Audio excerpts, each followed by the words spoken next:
નમસ્કાર દર્શક મિત્રો, ન્યૂઝ ગુજરાતમાં આપનું હાર્દિક સ્વાગત છે. હું છું બોની પ્રિન્સ. હવે જોઈએ આજના મુખ્ય સમાચાર. અરવલ્લી એલસીબીએ મોડાસામાં મોટી કાર્યવાહી કરતા ચોરીના મોબાઈલ ફોનના IMEI નંબર બદલી સેકન્ડ હેન્ડ તરીકે વેચતા રેકેટનો પર્દાફાશ કર્યો છે. પોલીસે 4 આરોપીઓની ધરપકડ કરી ₹9 લાખથી વધુનો મુદ્દામાલ કબજે કર્યો છે. અરવલ્લી એલસીબીને મળેલી ચોક્કસ બાતમીના આધારે મોડાસા ટાઉન વિસ્તારમાં દરોડા પાડવામાં આવ્યા હતા. તપાસ દરમિયાન ચોરી અને સ્નેચિંગથી મેળવેલા મોબાઈલ ફોનના IMEI નંબર સાથે છેડછાડ કરી લોક અનલોક કરીને બજારમાં વેચાણ કરતી ટોળકીનો ભાંડો ફોડવામાં આવ્યો હતો. પોલીસે તલ્હા હનીફભાઈ સિધવા, અનસ આરીફભાઈ સુથાર, મોહમ્મદ શાહરૂખ મોહમ્મદ રફીક ચૌહાણ, નકીબ મોહમ્મદ સલીમ જેથરાની ધરપકડ કરી હતી. આરોપીઓ પાસેથી 46 મોબાઈલ ફોન, એક લેપટોપ ચાર્જર, 4 USB કેબલ સહિત કુલ ₹9,20,984 નો મુદ્દામાલ જપ્ત કરવામાં આવ્યો હતો. પ્રાથમિક તપાસમાં સામે આવ્યું છે કે મોડાસાની એક મોબાઈલ રિપેરિંગ દુકાન મારફતે IMEI નંબર બદલી મોબાઈલને સેકન્ડ હેન્ડ તરીકે વેચવામાં આવતા હતા. પોલીસે વિવિધ અનલોકિંગ અને ફ્લેશિંગ સોફ્ટવેર ધરાવતું લેપટોપ પણ કબજે કર્યું છે. તપાસમાં કેટલાક મોબાઈલ અમદાવાદના રાણીપ, વસ્ત્રાલ સહિતના વિસ્તારોમાંથી ચોરી થયેલા હોવાનું બહાર આવ્યું છે.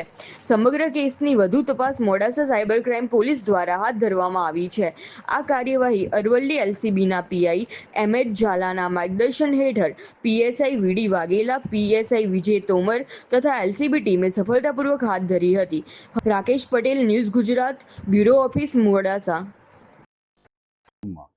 વારંવાર એવી રજૂઆતો મળતી હતી કે ચોરીના મોબાઈલોનું એક નેટવર્ક ચાલી રહ્યું છે અને ઓર્ગેનાઇઝડ વેમાં ગુજરાતમાંથી અન્ય જગ્યાએ ચોરીના મોબાઈલ અહીંયા કલેક્ટ કરવામાં આવે છે, એને મોડિફિકેશન કરવામાં આવે છે અને ત્યાર પછી એને બીજી જગ્યાએ વેચવામાં આવે છે. આ પ્રકારની બાતમીના આધારે એલસીબી અને એસઓજીએ વર્કઆઉટ કરેલું આ આખા કેસમાં અને એમાં એલસીબીને સારી એવી સફળતા ગઈકાલે મળી છે. અમે ટોટલ 4 આરોપીઓ આમાં પકડ્યા છે. અત્યારે મુખ્ય આરોપી જે છે એ અમદાવાદનો છે, તિલ્લી કરીને, મોહમ્મદ હુસૈન ઉર્ફે તિલ્લી, કે જે અમદાવાદના અલગ અલગ એરિયામાંથી અલગ અલગ જગ્યાએથી મોબાઈલની ચીલ ઝડપ અથવા ચોરી એ કરી અને અહીંયા જે બીજો આરોપી છે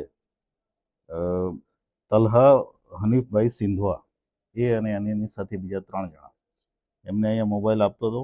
અહીંયા આવ્યા પછી મોબાઈલના એક પર્ટિક્યુલર સોફ્ટવેરની મદદથી એના IMEI નંબર ચેન્જ કરવામાં આવતા હતા. IMEI નંબર ચેન્જ કર્યા પછી જે મોબાઈલ જે તે જગ્યાએ જ્યાં ચોરી થઈ છે ત્યાં એનું ક્યારેય ટ્રેસિંગ આઉટ થઈ શકતું નહોતું અને એ ચેન્જ કર્યા પછી એમણે આ જે મોબાઈલ છે અન્ય રાજ્યોમાં, ઇવન આઉટ ઓફ ઇન્ડિયા પણ વેચવાના પ્રયત્નો કરેલા છે. એની આગળની તપાસ અમારી ચાલુ છે. અત્યાર સુધીમાં અમે ટોટલ 9 લાખનો મુદ્દામાલ આમાં રિકવર કર્યો છે.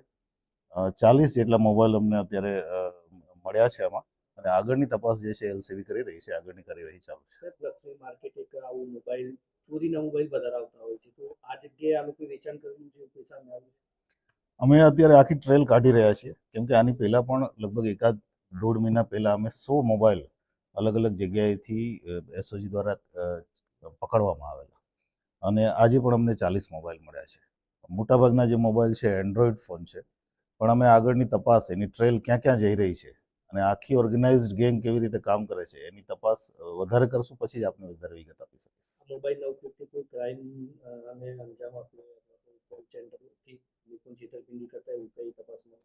પ્રાથમિક તપાસમાં હજી સુધી એવી વિગતો નથી મળી કે આમણે ડાયરેક્ટ કોઈ આ મોબાઈલનો સીધો પોતાની ઓલા માટે ઉપયોગ કર્યો હોય. એમનો મેઇન હેતુ હતો આ મોબાઈલ IMEI નંબર ચેન્જ કરીને વેચી દેવાનો. બની શકે કે આગળ આમાં ક્યાંય આગળ વધારાના પુરાવા મળે કે જેમાં ક્રાઇમમાં આ મોબાઈલનો ઉપયોગ થયો હોય, તો પણ એ તપાસમાં લઈશું.